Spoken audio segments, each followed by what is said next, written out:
Welcome to Rauta. I'm Jerry, and this time the topic is some Finnish black metal retrospective and the world of baptism. Now, this is a band that a lot of people in the underground obviously know, and it's kind of well known, well respected, and all that stuff. But when compared to a lot of bigger names or more active ones, simply put, baptism is often overshadowed. Sometimes for reason, indeed, it's not really the most active bands when it comes to releasing music or performing live. However, when it comes to respect in terms of the music, the quality, all the ingredients within, I think often baptism is indeed overshadowed for no reason, no good reason whatsoever. But enough of my silly face and all that stuff. Let's tune in for something that started already late 90s. This might sound like a long time ago because indeed it really is closer to 30 years, but feels still one of those newer bands if you think about it because, well, Baptism didn't really enter the album phase until early 2000s. That alone is still more than 20 years ago, but still might feel a little bit late to the party, like the saying goes, when you compare it to bands such as Horna or, Beheksen, things like that. Now, obviously, late 90s, early 2000s was a very fertile soil for a lot of Finnish black metal bands there. Throughout the 90s, things were going on, but the more momentum there was, the more bands seemed to spring up out of nowhere, seemingly. And I think Baptism was one of those.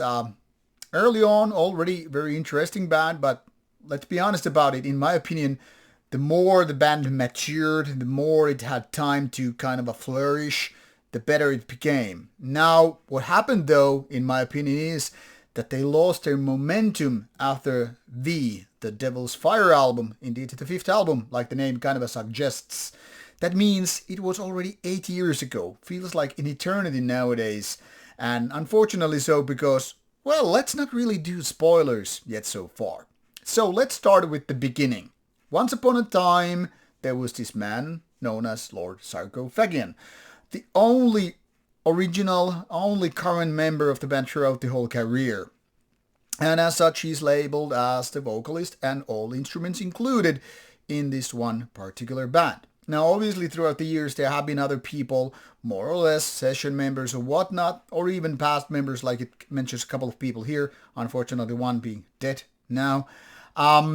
Baptism has been a little bit of a mystery in the sense, like, when you go for bands like Horna, the lineup has been there for everybody to see, to figure out who they are, even with the changes, all that stuff. Same thing with bands like Archgoat, or Beherit for that matter, not to mention bands like Satanic Warmaster, whatnot. But Baptism has been a little bit different. Not exactly in the sideshow thing going on, but not most active when it comes to, like figuring out as a whole full band. That, I guess, is part of the charm here. And as such, it's often considered a solo project, which we know is not entirely true, but whatever it is, whatever you consider it to be, doesn't really matter. These are all details, not more like fundamental parts you really, really need to know in order to understand what Baptism is all about.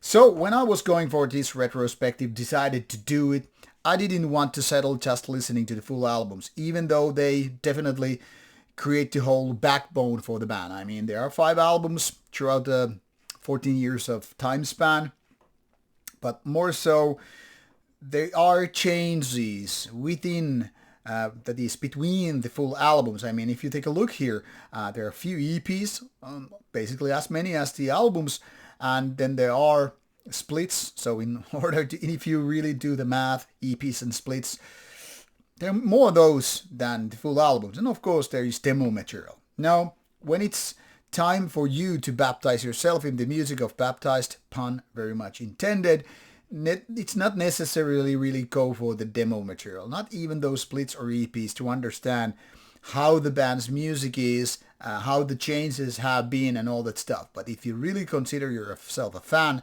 you probably want to do it all.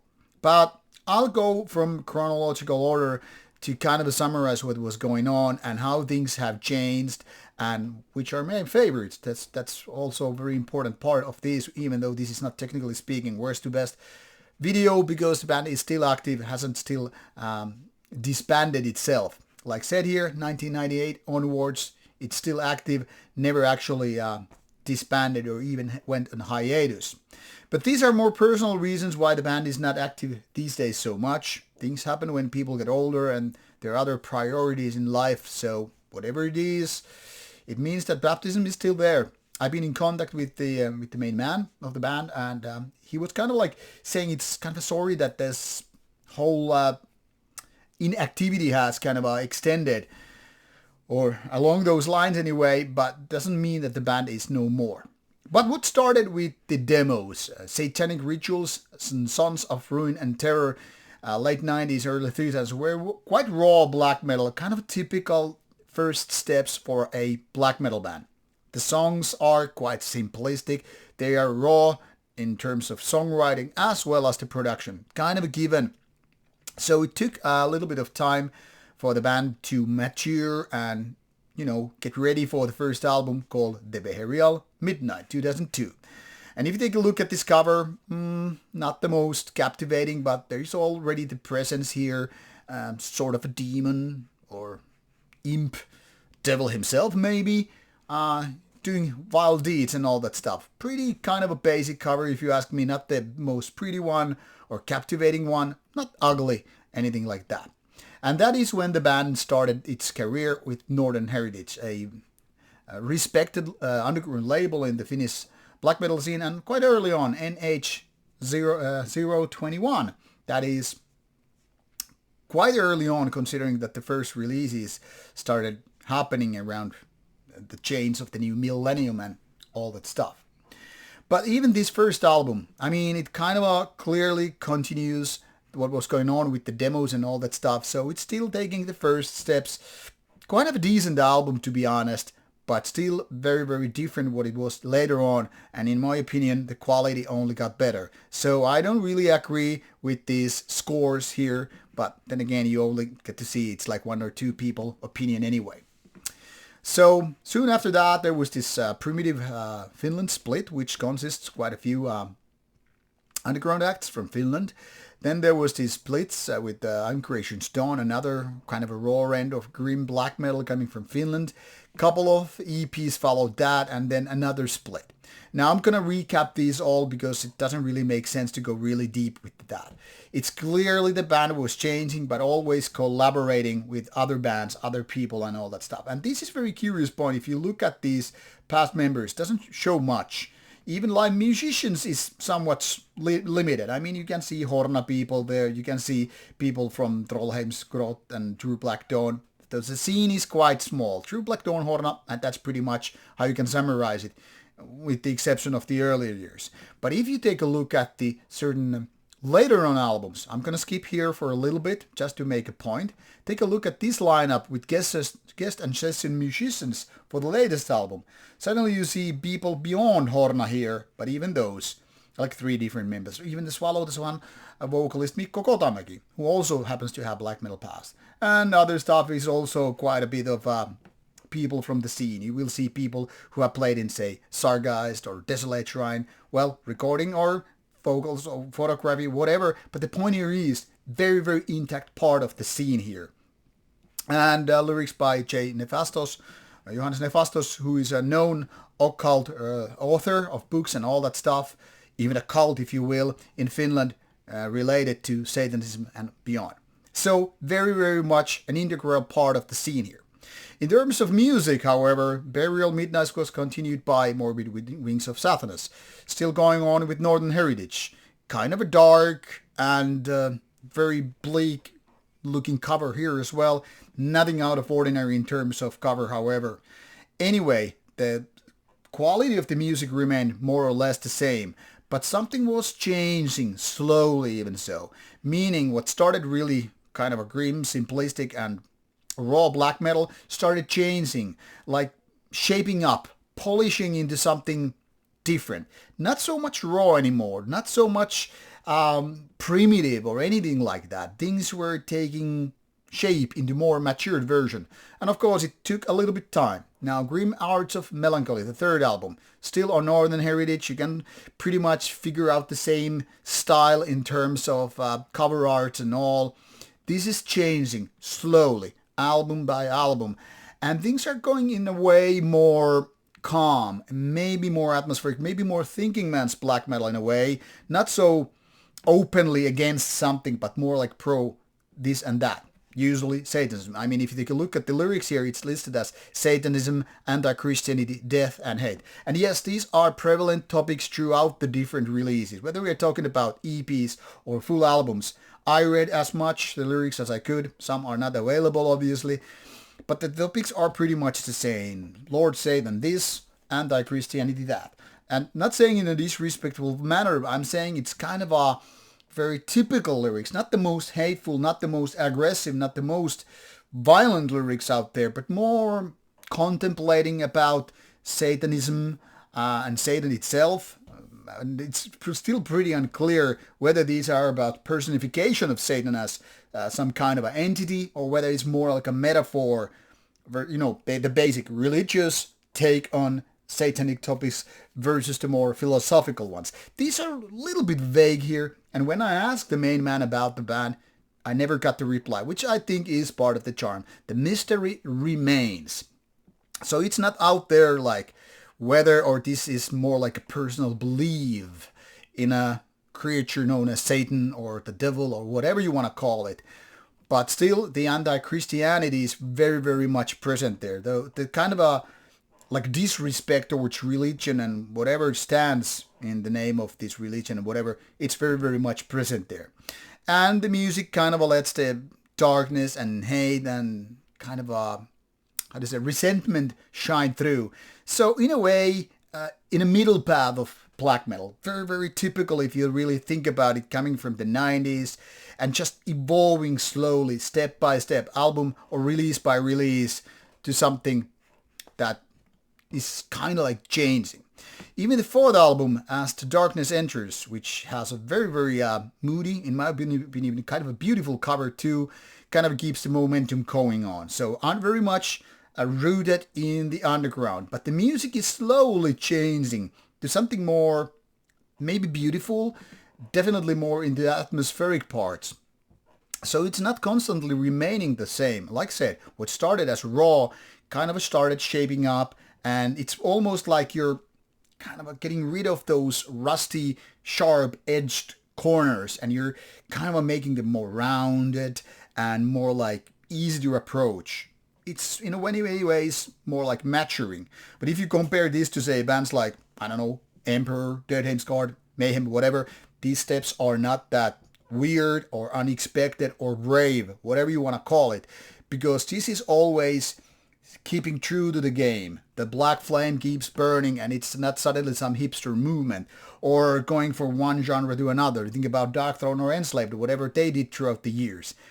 In a way, this is more closer to, say, bands like, Funeral Mist or Marduk, in the sense that it's always black metal, despite the changes. And the change is quite slow. Sometimes it might mean some other people who have been part of creating what baptism is, whether it's recording songs or playing live performances, but it's changing. And now comes the big twist, if there is any in the first place. Devil's Fire was suddenly Season of Mist, even if the sub-label Underground Activists, which means suddenly the underground was no more in the sense or in terms of the label Northern Heritage first 4 albums. And while this kind of a cover style is not that different, suddenly there are more colors. It's almost like a little bit new era, if you will. The same thing actually goes with the music. Now there are clean vocals, and as I showed you, the additional information, lineup, guest session musician, you will have Horna vocalists there doing vocals.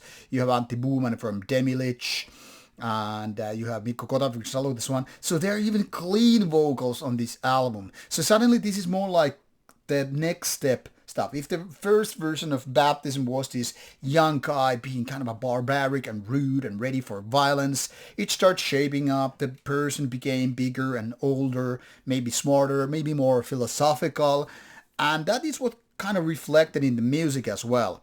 in my opinion, now if we get that far, in my opinion, the Devil's Fire is the best Baptism album so far. So in my opinion, the band has gone in a nice evolution, slowly but still. So what happened here was mediocrity with the demos. Then it started shaping up into something more of a decent, like better songwriting, better production and all that stuff. And these last two albums have been probably the best ones. Actually, at least in my opinion, the Devil's Fire, which might be the lightest, the more diet black metal in terms of music, because it's not very grim and it's not raw at all. It's almost beautiful with the atmospheric and melodic parts with clean vocals and all. But it's the most matured one. It's the most polished one. It's the most like truly thought of. And that's where the game ends. Unfortunately so, because now if you really think about it, 3 years here, another 3 years there, 4 years, 4 years. You could see, based on this game, there should be album in 2020, 2024, which could have been great successors to the previous fifth album 8 years ago. So the story remains. However it's going to continue, we don't know. But it's been an interesting journey throughout more than 20 years with the band in question. And knowing the guy since like 20 years or whatever, maybe more, he's a good guy. I like him. He's always been the kind of a modest guy, never been bullying anyone, never been fighting stupid fights. But of course still being, true to himself and his music and all that stuff, proven and taken his place. So, what can I say? The band and the man behind the band have my respect. Also, the other guys involved, which I mentioned here, at least I know the most of them, have my respect. So this is a good band that is over and overlooked, often overshadowed by more active ones, sometimes older, sometimes younger, but nonetheless overshadowed by bands that keep pushing new music, doing live, doing tours and whatnot. So what can we really hope for is to Baptism kind of come back. I mean, it's not like they really never left, but 8 years is still big of a gap when you compare to the previous gaps between the albums and all. So one can hope that Baptism will do a new album that's even better, even stronger than anything else before. And I have the belief that it really can be, even if the long wait can really raise the expectations too high to be, fulfilled and all. Anyway, I hope you give Baptism a go. Unfortunately, most of the stuff, maybe just one album is available on Spotify and the rest you have go for Bandcamp, which is not bad at all. And for the smaller ones like EP split here and there, you probably have to go for unofficial YouTube listens like I did, because they are not available even on Bandcamp and even less so on Spotify or other similar streaming platforms. And of course, if you have physical products, go for them, but then again, you probably don't even need this video to tell you that, where to get those. So, people who are new to the band, these are my takes, these are my opinions about the band and the releases and all. So I hope I gave you a good reason to check out this band if you're not familiar with it. And of course, I will be linking the old interview from 2017 to Baptism, when I had to talk with Spelgoth, also known as the Horna vocalist, who was taking care of Baptism vocalist. And maybe we'll get you some background information which I didn't include here, and kind of tie this whole into something hopefully more informative for you to check out. Now, off you go. What are your thoughts of Baptism? If you're a current fan or maybe ex-fan or a new fan, what do you think about the band? Do you have a favorite recording, favorite release, or favorite some other thing coming from Baptism? Let me know, and if you have questions for the band, I might be able to forward them to the band as well. Now, off you go, enjoy and enter the Devil's Fire. See you with more retrospective videos coming you. Bye bye.